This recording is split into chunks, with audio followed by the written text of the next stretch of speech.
Welcome to the Times of Israel's daily briefing. Today is Tuesday, July 8th, day 641 of the war.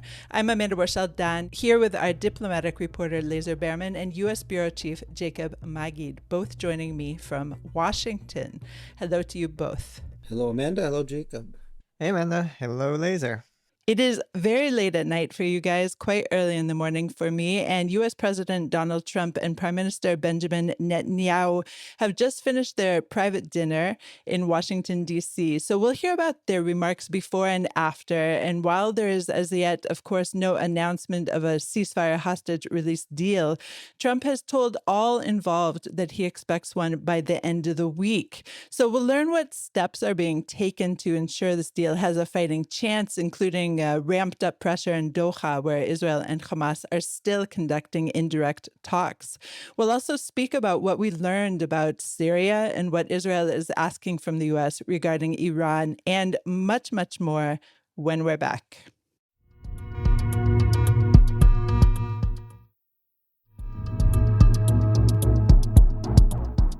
And we're back. I'm Amanda Borschel-Dan here with Jacob Magid, our U.S. Bureau Chief, and Lazar Berman, our diplomatic reporter. 5 Israeli soldiers were killed and 14 were wounded by a roadside bomb in northern Gaza's Beit Hanun last night. According to an initial IDF probe, the infantry soldiers were hit by a bomb planted on the side of a road shortly after 10 p.m. on Monday during ground operations in Beit Hanun. Among the 14 wounded, 2 are listed in serious condition. Let's turn to Washington, D.C., where Jacob and Lazar are joining me from. And mediators in the ongoing negotiations for a Gaza ceasefire and hostage release deal were notified that U.S. President Donald Trump expects them to secure an agreement this week. We also learned that U.S. Special Envoy to the Mideast Steve Witkoff will travel to Doha, I believe, today in order to advance the deal. So Lazar and Jacob, you were both in Washington, D.C. What is the atmosphere there in terms of, is there optimism that this deal will take place? I'd say there's some cautious optimism. It doesn't seem to be something that'll happen in the next day or so. Certainly from the Israeli side, there's, they continue to say that Hamas is digging in its heels, but that there was enough reason to send the negotiating team to Doha. The hope is that, in the optimistic scenario, it will take a couple more days, but then we'll see that modified Witkoff proposal, which will be 60 days and 2 releases of living hostages and 3 of bodies. But I don't want to get ahead of ourselves. There's still gaps that remain, and that much has been clear. What the real driving forces here is, Trump's desire and Trump's pushing for this to happen. And that's, I think, the real reason why there is some optimism at all. But you're not hearing, this giddiness or this expectation that it's going to happen imminently. Trump has made his desire clear, but there is still a way to go. But it could happen this week, but it'll take more doing. And Witkoff's big asset is not that he's an expert in any of these issues that he's dealing with, but people know that he speaks for the president, he speaks with the president. So the fact that he's there, I think, is meaningful, but there is still a significant way to go. Jacob, Lazar and I spoke about the 3 points that Hamas is not budging on. And is there a sense in Washington among American leadership that the fault is more with Hamas at this point, or that it's an equal blame in terms of not moving forward in the negotiations? I think publicly there's absolutely the talking point is that Hamas is at fault for the lack of ceasefire to date, and that they could just simply agree to forego their arms and leave Gaza, and then we could have a deal. Privately, I think there's a little bit more nuance, and when you do speak to some officials, I notice on issues regarding aid and IDF withdrawal, 2 of the 3 Hamas reservations, there does seem to be some willingness to work with what Hamas is demanding. On the issue of ending the war versus a temporary ceasefire, which was, I think, the biggest issue at hand, something we talk about a lot, that I think there seems to be a little bit more, at least for now, understanding of the Israeli position and concern about leaving Hamas in power. But with Trump, that could change. Obviously, we can't totally know what to expect in that issue. So the Trump idea of several months ago of moving the Gazan population out of Gaza or to a different area, at least in Gaza, has gotten new legs, it appears to me, with our defense minister, Yisrael Katz, talking about population transfer for their own safety to a rebuilt Rafah. Was that at all discussed in Washington yesterday? I don't think Israel Katz's plan, and I don't think that plan specifically is going to play very well when he's talking about concentrating Gazans in a small area of Gaza where they can't leave. I don't think plays very well in the international press. What was discussed, or at least what was asked about in Trump's and Netanyahu's dinner before they actually started eating, was whether or not Trump's plan to take over Gaza is still on the table. And Trump, interestingly, did not respond right away. He let Netanyahu answer the question, which some could say that this is an extension of Trump's really maybe lack of eagerness to move forward with it, given the pushback that he's received. But in Netanyahu's response, he said that we are very much interested in Trump's vision, as he calls it, of trying to give what he says freedom of choice. Those who want to leave should be able to leave. And claimed that we're very close to getting some countries on board. But that's something, it seemed like a headline after when he said it, but that has been actually something that they've said before. We haven't really heard any of those countries actually agree to come forward and say publicly that they're willing to cooperate with this plan, which is quite controversial. And I think given that when it's happening in the course of a war, it's not really seen as voluntary as much as it might be seen as forced. But Trump didn't push back when Netanyahu said that during the dinner, and even said there's been cooperation from countries in the region. He wasn't specifically talking about Trump's plan. Maybe he might have been just saying like what Jordan has done by taking in sick Gazans, for example. But beyond that, I'm not sure exactly how much to take. I think there was a senior Israeli official who briefed us after the meeting that said that after the dinner, he does think that the Trump plan is back on the table. The other semi-recycled headline, in my opinion, at least, Lazar, was when Trump was asked about a two-state solution. And then he again ceded the floor to Netanyahu. And Netanyahu said all sorts of things that sound very great to the ears. But then if you take a slightly deeper look, it sounds exactly like what has been said before. Lazar, what were your thoughts on that?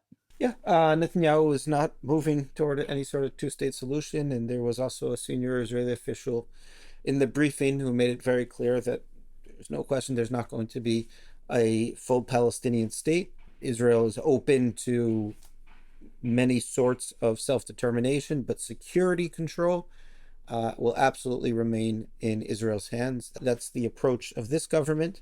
That's really the approach of any conceivable government that could replace this government. So that seems to be very clear. If you remember, even President Herzog, when he was in Davos, I think it was 2024, said that no Israeli in his right mind is thinking of a two-state solution. So it's not like Netanyahu was, way to the right here. I think he's very much in the mainstream of Israeli thinking, and this is what he says as well. He's not talking about a two-state solution. He's open to some sort of other arrangement, but we know what he thinks about the Palestinian Authority, so it doesn't look like that's in the offing either. Of course, the question is, how much is he willing to talk about a path toward a horizon to a two-state solution if that is one of the keys to a normalization deal with Saudi Arabia? And we'll have to see how much he's willing to play with that. But as of now, he's very comfortable saying that two-state solution is not something that this government is willing to think about. Right. And it appears to me just dead on the water, Jacob. And it shows to me, at least, that there's this big disconnect between Israeli thinking and American thinking. Does it show that to you as well? Look, I do think there has been some polling on this issue where the numbers do move a little. If you put the question of a two-state solution or Palestinian pathway towards its own state in the context of a Saudi normalization deal, then you do see increasing numbers of Israelis who are willing to at least discuss the option.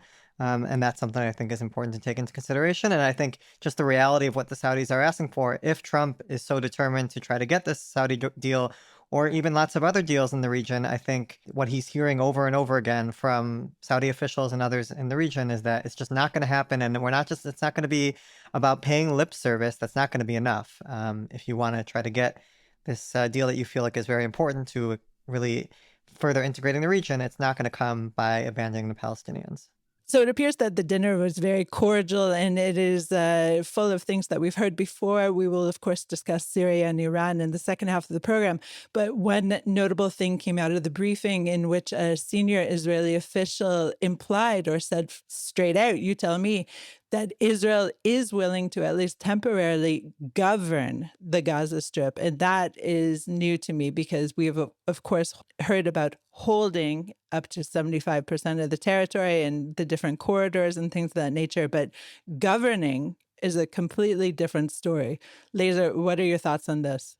Yeah, so the senior official, did seem to indicate that Israel would be willing to go further. Again, this is temporarily. This didn't seem like a permanent plan, but it was very clear that Israel continues to maintain that Hamas will not be in any way the ruler of the Gaza Strip, said that the key to that continues to be humanitarian aid. They are not going to accept Hamas keeping weapons, and that if needed, Israel could conceivably rule what happens in the Gaza Strip temporarily. So it seems like Israel's open to that. You could say that Israel's kind of heading in that direction because you can't really see any other reasonable alternatives emerging. But I think it's also notable the insistence that Hamas, by Israel at least, that Hamas is not going to survive no matter whether there's a deal right now or there's not a deal. According to Israel, this doesn't end until Hamas is gone, both as a civil and as a military ruler in Gaza. Okay, this idea of governance and ruling will obviously trickle through the Israeli press. We're very early today in Tuesday, and I'm sure we'll hear more about this. Let's go to a short break.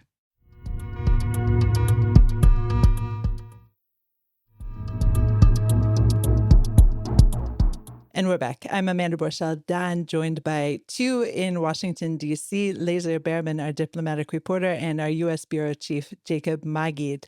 So the United States on Monday announced that it was revoking its, quote, foreign terrorist organization designation of Hayat Tahrir al-Sham, HTS, which is the group that was once linked to al-Qaeda that took control of Syria in December 2024.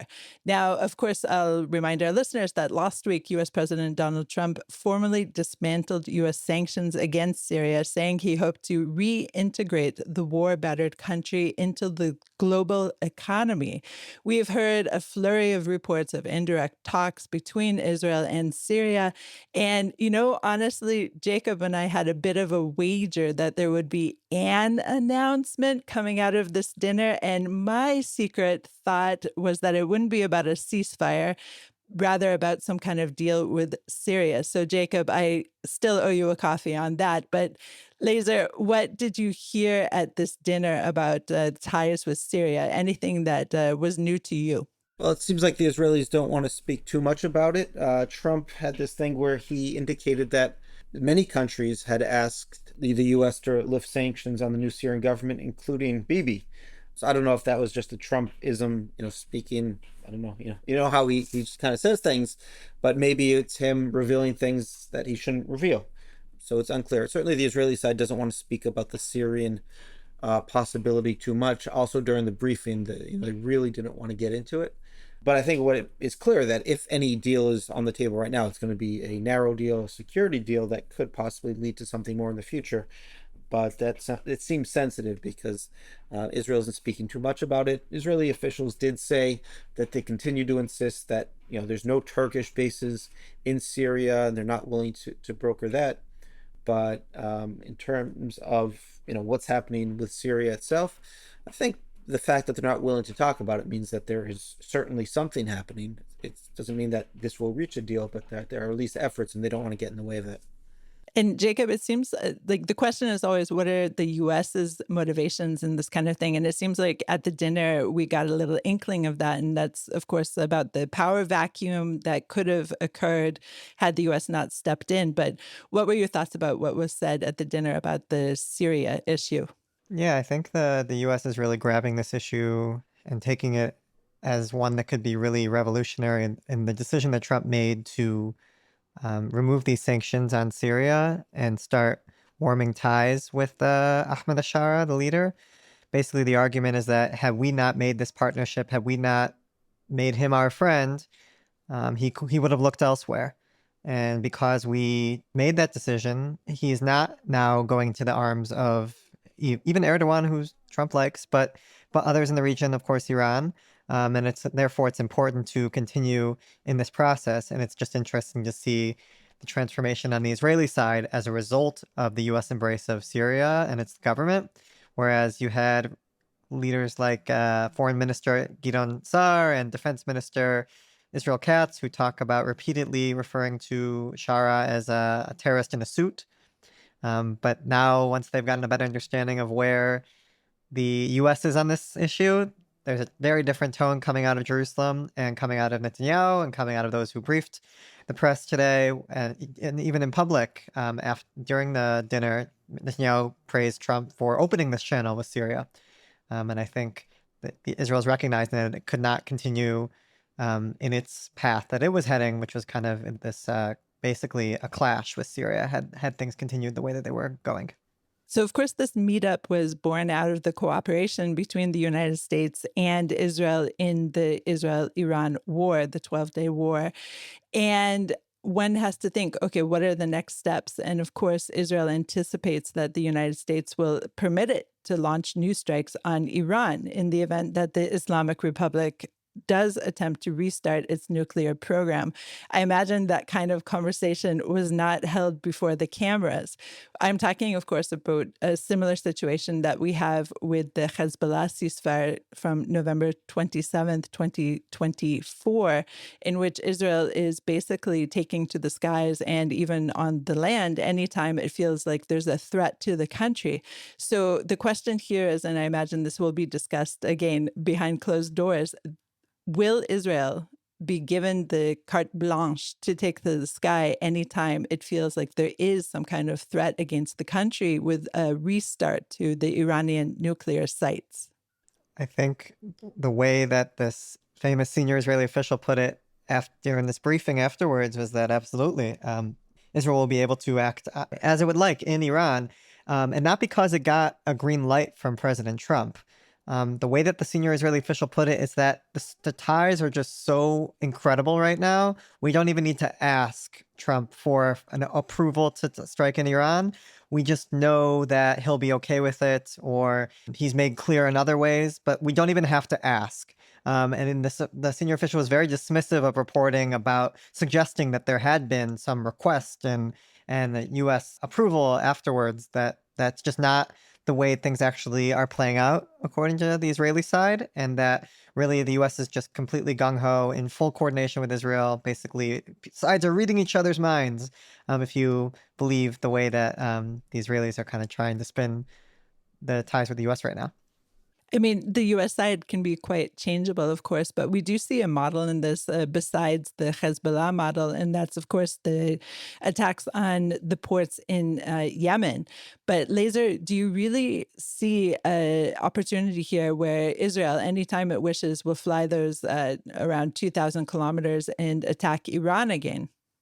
Yeah, I mean, as Jacob said, Israelis are saying that we didn't get a green light because we don't ask for a green light. We do what we need to do, and the U.S. understands that. And even if in the past, Israel has also said, has ignored a red light. There was the Joe Biden red light in Rafah. Of course, Donald Trump isn't Joe Biden, and I'm sure Israel thinks about what he says differently than it does about Joe Biden. But that is the Israeli position right now. I think it would have to be done, with close coordination. Let's not forget that Israel wanted to keep hitting Iran, at least that one major attack at the outset of the ceasefire. And there's no question that Trump woke up pretty angry when he heard about it and told them to turn around. And for the most part, they did. So it does. I think we have evidence that Israel does take what Trump says into account.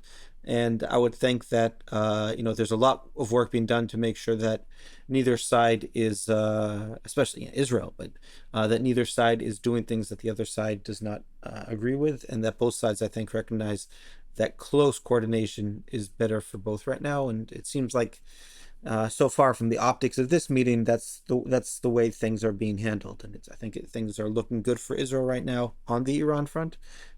Time will tell. We'll have to see once these talks restart in the next few days. Maybe Iran, if they're able to play their cards right, will be able to move Trump a little bit off of Israel's position. but I think that's less likely than Trump staying close to what Israel is seeing. Okay, so what is on the schedule for the Israeli delegation? So in the morning, Prime Minister Netanyahu will be meeting with Vice President J.D. Vance. A couple hours later, he'll leave the Blair House, where he's staying across the street from the White House, and will be meeting with several congressional leaders, including U.S. House Speaker Mike Johnson and the Senate Majority Leader Thune on the Republican side. I was also told by an Israeli official that John Fetterman, I think the Democrat who's probably the most vocal in his support for Israel, will also be among those meeting Netanyahu. He's met him a couple times before. I'm not sure. As of now, the House Minority Leader, Hakeem Jeffries, is not slated to meet Netanyahu. So it will be interesting to see how many Democrats are willing to sit with him again. That's what we know about the schedule for Tuesday. Okay, so it appears like the window for some kind of huge announcement has potentially passed, right, Jacob? I will get you the coffee when I see you next time. However, at the dinner, there was an interesting moment in which our Prime Minister Benjamin Netanyahu appeared to nominate President Donald Trump for the Nobel Peace Prize. So tell us how this played out, Jacob. Sure. So it's always important to come with at least one gimmick to these meetings. And Netanyahu always delivers on this. He was talking about how Trump's decision to enter the war against Iran and carry out these massive strikes against its nuclear sites really just was a historic game changer for the region, for Israel, for the region. And he believes that it also opens the door for the expanding the Abraham Accords. And on that note, he pulls out this big framed letter that he has sent to the Nobel Prize committee, nominating President Trump for this peace prize that he so dearly would like to receive. It's worth noting that, sorry to bring some caveats, anyone can nominate. Basically, I think you have to be a government official or a previous winner or an academic. There are a lot of different ways, and you can nominate anyone. Trump's actually already been nominated for this cycle, I think, for other work, I think for India and Pakistan. But don't quote me on that. But basically, it is something that Trump very much is said to care about, and I think Netanyahu did seem to recognize that it would be a possibly good opportunity, and Trump seemed to be moved by it and said, wow, coming from you, that means a lot, which I don't really know what that means, but that was his response. It does maybe top the last gimmick that Netanyahu tried with Trump, which was to give him a golden pager